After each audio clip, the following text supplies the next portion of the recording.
you're going to use this stuff and you're going to be experimenting with it, and then you're going to go, wow, I can do this with this, you know.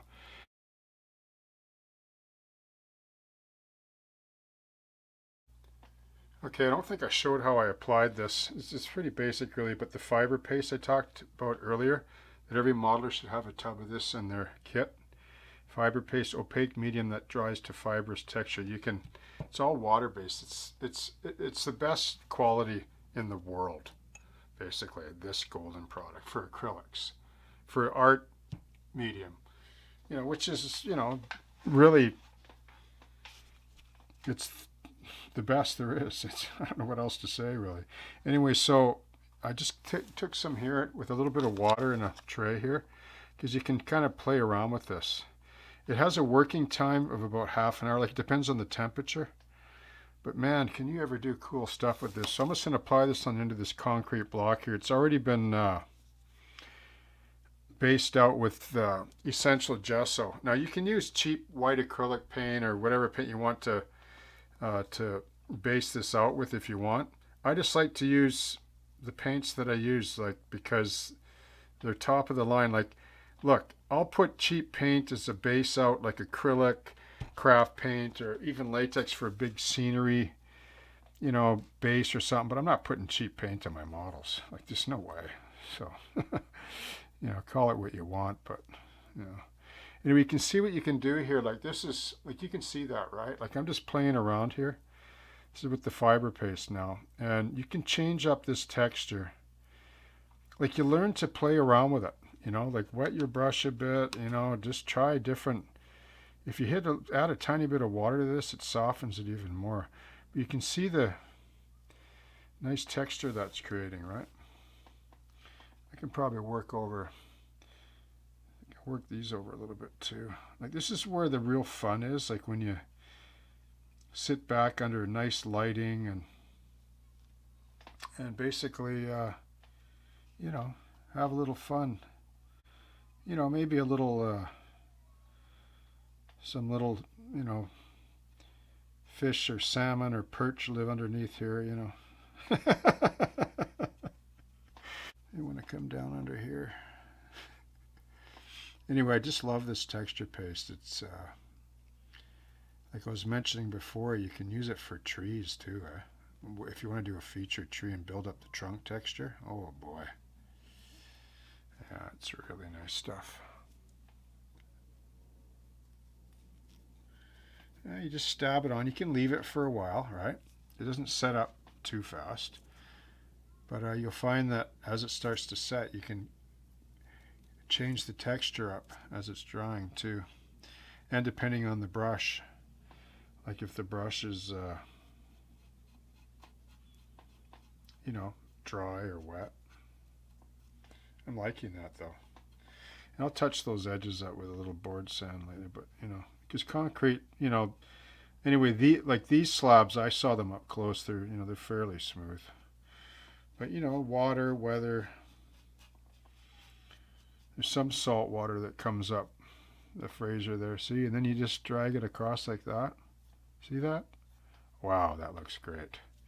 You get some washes and filters on that. Oh boy. Texture's half the battle, right? If you got a good texture, it's amazing what just a simple wash will do to it.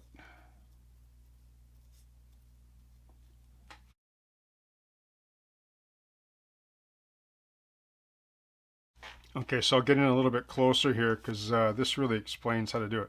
So, like, I just put some in a little container, right? Close the lid, take a bit out of here, put it in a little old yogurt cup or whatever, just work from that, see? Because you don't want the, you know, your whole tub to dry out. And if you careful about that, then you know you won't have that happen. So okay, so notice how I'm just dabbing it on here. I'm sort of stippling it like stucco. See, that's what you want to do. Just put it on your brush like that. Like, you can sculpt with this, right? This is the beautiful properties of it. I mean, you're going to use this stuff and you're going to be experimenting with it, and then you're going to go, wow, I can do this with this. You know, it's actually sculptable. It's a sculptable medium. right? That's what it is. It's a sculptable paint, right? So stippling it all on, you know, just sort of stay with it. Like it's gonna stay. You just got to get into it, right? And then you get a feel for it. And it depends on a lot of things, like on the temperature of the room, and you can actually fill big gaps with it as well, right? It's got like a almost a putty type texture, but yeah, I can't really explain it. It's just they got a beautiful pattern, these people, that's for sure. So you see how that's, I mean, obviously we're not going to leave it like that, right? Okay. So let me just use up the rest of this just on the inside here a bit more. Okay, so now depending on the brush too, if you dry your brush off, okay, just wipe it off. Now watch. Okay, so I'm just going to take this brush, I just wiped it dry, it's still damp, right? Now watch.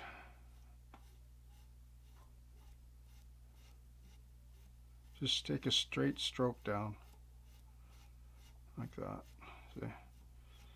See that there's even type of corrosion there if you want. Anyway, I'll clean up the edges later if I want, but see how you can, and then just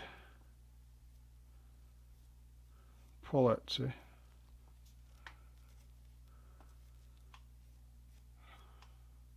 See that?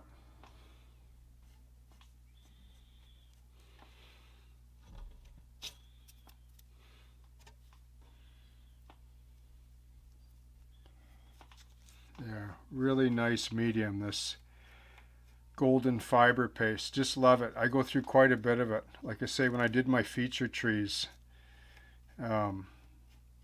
which I hope to feature on this layout more, and do more of them. Like I have some bigger ones I want to do, so then this stuff will really come into its own with the larger trunks and so on. Yeah, I can clean that up later with the sanding board too. That'll even add even another level of layer or texture if you want to tweak that down.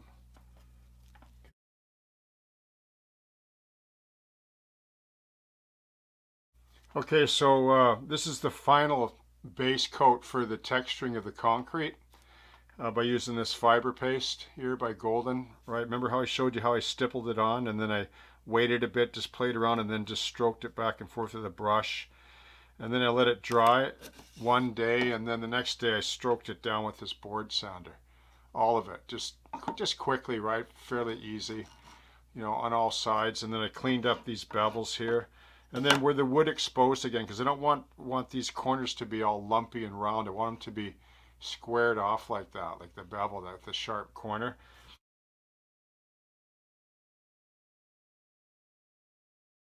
Then I just hand painted it with some golden titanium white.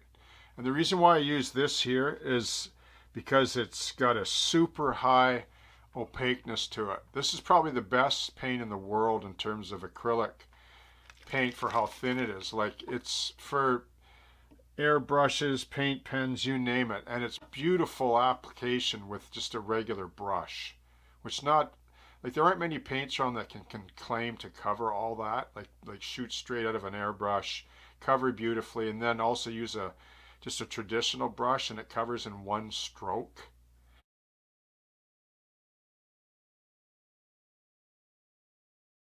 Okay, so let me just quickly show you why I use really good quality paint for my models. Now there's many brands, there's good hobby brands as well, but I tend to default where I can to artist quality, like the top of the line quality, like Winsor Newton. If you want to get the best quality acrylic paints, especially high flow acrylics, Golden is the best. There's just no argument. They are the #1 leader when it comes to quality of pigment, opaqueness, transparency, whatever. They have the broadest, most professional range out there that's to the advantage of every modeler if they just care to discover it. Now, why would I not just use $1 a bottle of craft paint? Well, why would I want to cover up all that beautiful texture I worked so hard to, like achieve, when I can use a paint that's ready for the airbrush, for a traditional brush, for a writing pen, or a felt pen?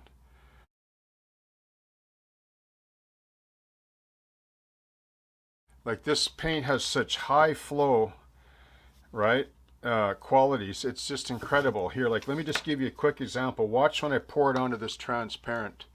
Here, like, watch the, like, look at the coverage there. That's like water thin. You ever seen a paint like that covers like that? That's why I use high quality paint, right? Because it lasts longer too. I don't need 3 or 4 coats and then, a millimeter thick of buildup over nice microscopic model scale textures like this.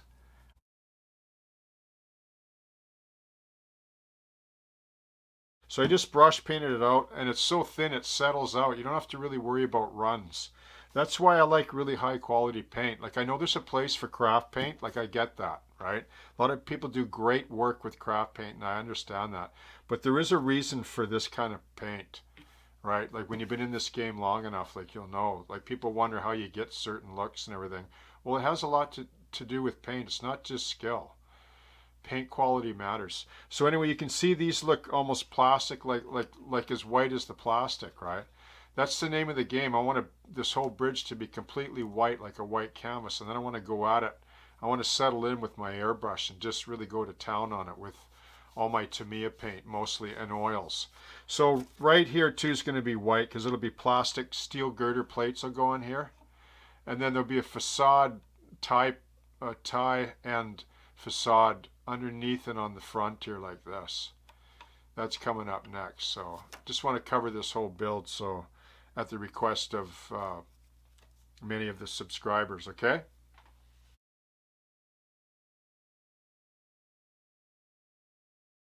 Okay, so I'm going to be cutting the timber facades, just the ends of these. Okay, remember how I talked earlier that this is all you see and they're flush here? See how they're flush to this first beam, and then there's the second beam at the top. So I'm just cutting this profile like this. Okay, from this number 4109 novelty.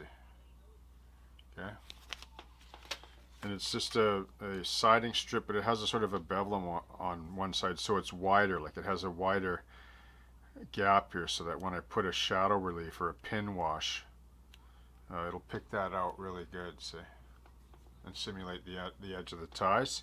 So what I'm doing here is I just have this table jig. Remember how I built it up with just a straight edge glued on, and then I've just clamped a straight edge here. And this I'm using for my spacer for the first run ties on the approach, and then I'm going to flip it over to use the deeper ones on the ramp. Okay, this is my spacer there. And I just lay that in there, and I just push this sheet in tight against this backstop. And I'll just take my knife. All it takes is a few passes on there, 2 or 3. And you're good to go.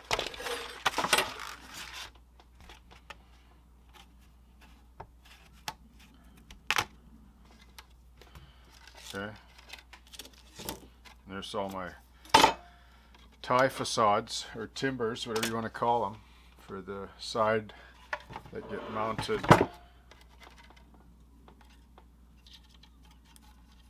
right here. Okay.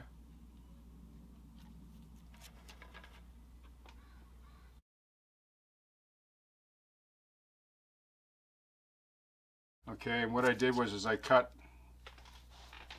this novelty 4109, okay, and then I cut the 2 appropriate widths, and then I laid this on like that. That's a plastic rectangle now in there, right? Remember from the earlier video? So that gets glued on, and then the thinner strip gets glued on the edge like that. And then in order to recut the groove, like along this edge here, once that was set, I just took this triangular file here. See the shape of it? And I just give it a couple of strokes like this. Didn't take very long to go all the way down. Alright, so then you get these fuzzies on here. I'll just hit it with some 600, and then to clean the grooves out, we all have one of these, right? One of these Dremels. And then remember the plastic brush? Not the wire one, but the plastic one. Well, this is how I clean those up.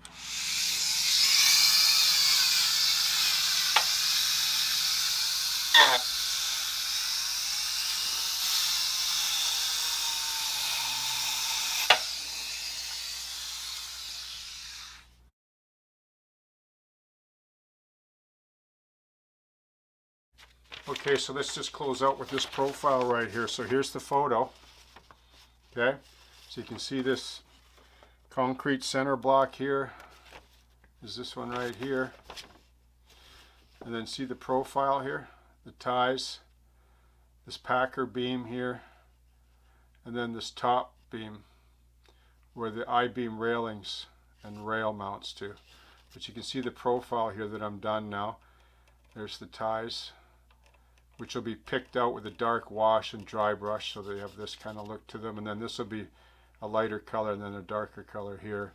And then you can see underneath here, which is right here, this is where the plastic steel girder that I'm going to build is going to slide into here. And then see this black under here? This is another wood stringer running on top of this beam, a real heavy one. I don't know what the size of it is, but that'll be simulated. This, I'll just paint this black. Like the steel girder will sit up against right there where the tip of the pencil is. Then this little space right here is this black void right here. Okay? And then there's the concrete here. And so this is just strip as well. And I CA'd this on.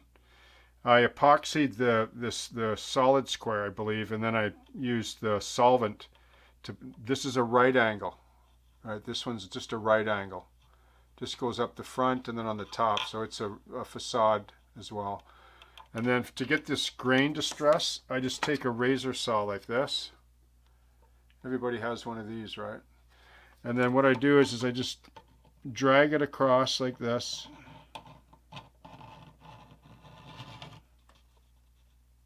Okay. Then you get a nice distressing. Just drag it across 2 or 3 times and then just rub it down with some 600 or 400 or whatever. And there you have it. All right. Then I'll build up these and then mount these in here, which will be steel. And you got the wood and you got the concrete. It's a nice combination of engineering. I think it'll look really good as a model, you know, when it's all dressed up and with the railings. And then you can see here, just in closing, I have the railing profile drawn up right here, which I'll also show. That gets something that'll go on probably near last, because I don't want to KO it, right, when it's like mount it too early when I'm moving it around and knock it off. But it'll be welded onto the top of this plastic, which on the prototype is actually wood. But okay. Thanks for tuning in, and we'll see you on the next upload.